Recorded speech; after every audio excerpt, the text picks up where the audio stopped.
This is a map of West Point. Now, most of you know it through land navigation or perhaps company orienteering, but there's a lot to it. It's a very complex object. It's a map, of course. It's covered in all sorts of tiny lines, grid squares, different symbols that mean different things. And of course, it's meant to help people that are moving around the area find out where they are. Maps have been used for millennia, dating back to the Imago Mundi of the Babylonian era. But there's a lot more to maps than just pieces of paper or engravings on stones. Maps allow us to find ourselves in time and space, and they allow us to see the world around us and see how big it is, see what there is to see. I'm inside now, and I'm in the West Point Special Collections, and the staff here were kind enough to let me take a look at some of their materials. So I took a look at some maps, and this is what I found.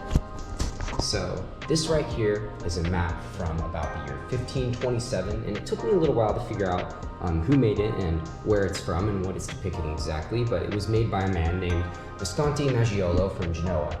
And there are a couple interesting things about this map. Obviously, much of it is in Old Italian, so it's very difficult to understand in the modern tongue.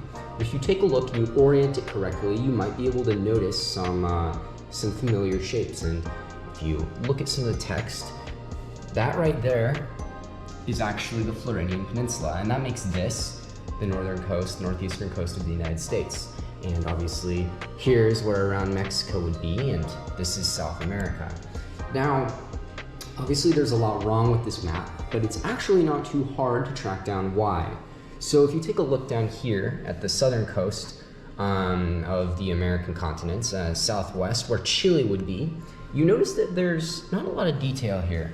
And there's actually a very interesting historical reason behind that. This map was made before humans, at least Western humans, had discovered Western South America.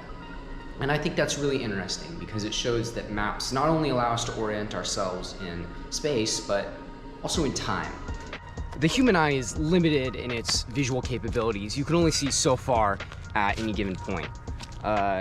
Hypothetically, of course, the eye can see for an infinite distance. Obviously, you can see the stars in the night sky at any given time, and those are millions of light years away, which is about as big of a distance as we've invented.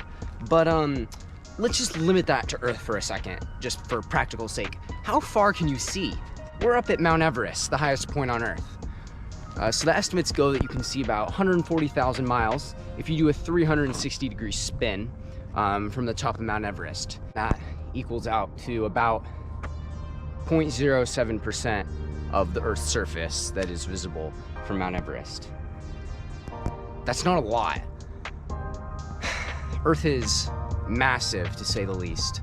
I could pick you up in a helicopter, I could fly you out into the middle of nowhere, and I could drop you off, and it's almost guaranteed that you'd never make it home.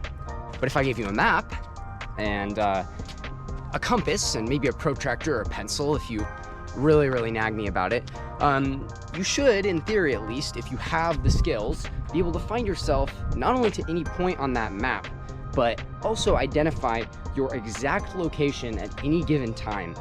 And you can expand that further, right? That's not just for a map of the Earth. You can orient yourself in relation to the moon, the stars, other planets, and even if you go big enough with the technology we have today, other galaxies. And you can see how small you are. We are tiny. We have short, fleeting lives in the grand scheme of things, and tiny bodies that are unimaginably small when compared to the vastness of the universe. But is that really a bad thing? This is the Dictionary of Obscure Sorrows, one of my favorite books. It is a dictionary for words describing emotions that don't have places in the current English lexicon. And one of my favorite words in this book is onism, the awareness of how little of the world you'll experience. And as the book implies, this is a feeling of sorrow, a delirious madness, and a fundamental paradox. Wanderlust tends to pair well with onism. People see how big the world is and they despair that they can't see all of it. But I think that that's a misguided emotion. I think that onism is something to be thankful for. For he who is immortal will eventually run out of frontier, and thus what is the reason to keep on living if you have seen all that there is to see? We who are limited in our senses are motivated. We're motivated to see everything we can because we know that we won't be able to see it all. I think that's a beautiful thing.